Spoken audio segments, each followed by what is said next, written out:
क्यों ये airlines loss में जा रही थी? कुछ रीजंस तो इसके पीछे बड़े स्ट्रेट फॉरवर्ड हैं और फैक्ट बेस्ड है। फॉर एग्जांपल, जब ये मर्जर हुआ था, इस मर्जर के होने से पहले सरकार ने एक बड़ी फ्लीट एयरप्लेन्स की एक्वायर करी थी, अलग अलग स्पेसिफिकेशंस और अलग अलग साइजेस के, और इसकी कॉस्ट पड़ी थी 44,000 करोड़ रुपीस। बेसिकली सरकार ने नए एयरप्लेन्स खरीदे थे। इसके अलावा एक्सपेंसेस जो थे सैलरीज के, वो भी बढ़ गए थे, और तो और पायलट्स स्ट्राइक पर चले गए थे फेयर सैलरीज की डिमांड करते वक्त, जिसकी वजह से रेवेन्यू लॉस सहना पड़ा कंपनी को, क्योंकि पायलट स्ट्राइक पर थे, प्लेन नहीं उड़ रहे थे, ऑपरेशंस नहीं चल रहे थे कंपनी के ढंग से। तो ये सरकार को बड़ा भारी पड़ रहा था। आने वाले सालों में कुछ और ऐसे ही खराब डिसीजंस लिए गए सरकार के द्वारा एयर इंडिया को लेकर, जैसे कि रेवेन्यू जो पैसेंजर से आ रहा था वो कम हो जा रहा था साल भर साल, क्योंकि और इंटरनेशनल एयरलाइंस आ रही थी और ऑप्शंस थे पैसेंजर्स के पास फ्लाई करने के लिए। तो एयर इंडिया ने सोचा कि कुछ और इंटरनेशनल रूट्स पर हम फ्लाइट्स को ओपन अप कर देते हैं। ये उम्मीद लगाए बैठे थे कि और पैसेंजर्स आएंगे एयर इंडिया में बैठने के लिए, लेकिन जो नए इंटरनेशनल रूट्स खोले गए वो लॉस मेकिंग निकले। इसके अलावा ये कहा जाता है कि एयर इंडिया ने कुछ ज्यादा ही क्रू मेंबर्स को हायर कर लिया था। इतने लोगों को हायर करने की जरूरत नहीं थी जितने लोगों को कर रखा था, तो सैलरीज अननेसेसरली दी जा रही थी, जिसमें और पैसे की वेस्टेज हो रही थी। जितेंद्र भार्गव, जो कंपनी के फॉर्मर एग्जीक्यूटिव डायरेक्टर हैं, वो कहते हैं कि मैनेजमेंट प्रॉब्लम्स एयर इंडिया में एक्चुअली में 1970s में ही शुरू हो गई थी।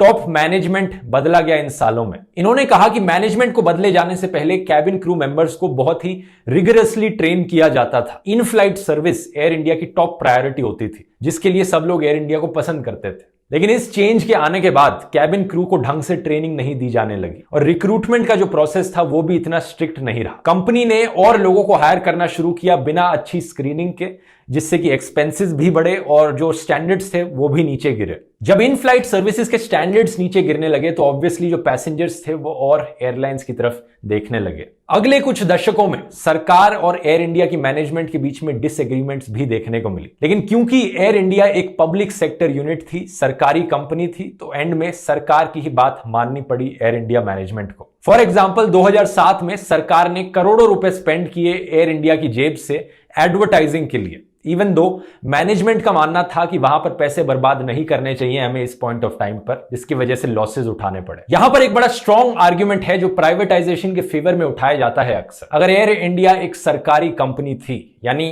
अल्टीमेट अथॉरिटी डिसीजन मेकिंग की कुछ सरकारी पॉलिटिशियंस के पास थी या कुछ सरकारी बाबूज के पास थी, और उन्हें एयरलाइंस इंडस्ट्री के बारे में इतनी नॉलेज नहीं थी कि कौन से एयरप्लेन्स खरीदने चाहिए, कितने एयरप्लेन्स खरीदने चाहिए, कौन से रूट्स पर एयरलाइंस को फ्लाई करना चाहिए।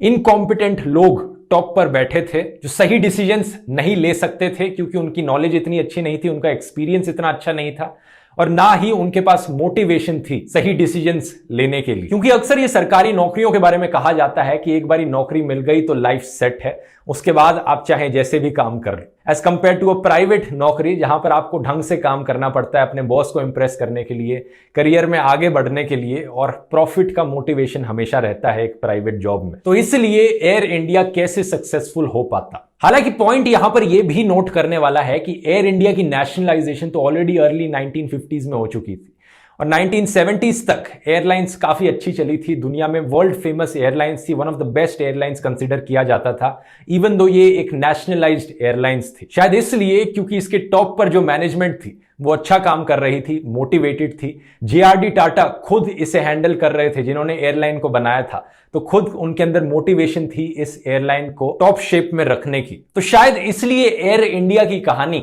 नेशनलाइजेशन वर्सेस प्राइवेटाइजेशन के सक्सेस और फेलियर्स की कम है, और इम्प्रॉपर मैनेजमेंट और बैड डिसीजन मेकिंग की ज्यादा है, जो कि दोनों प्राइवेट कंपनी और नेशनलाइज्ड कंपनी में आपको देखने को मिल सकते हैं। 2017 में सरकार ने डिसीजन लिया कि वो एयर इंडिया को प्राइवेटाइज करेंगे। 31 मार्च 2020 तक आते आते एयर इंडिया ने टोटल में 70,000 करोड़ के लॉसेस एक्यूमुलेट कर लिए थे। साल भर साल ये बोझ बढ़ता जा रहा था, इस हद तक बढ़ रहा था कि इस एयरलाइंस को बेचना मुश्किल हो रहा था सरकार के लिए।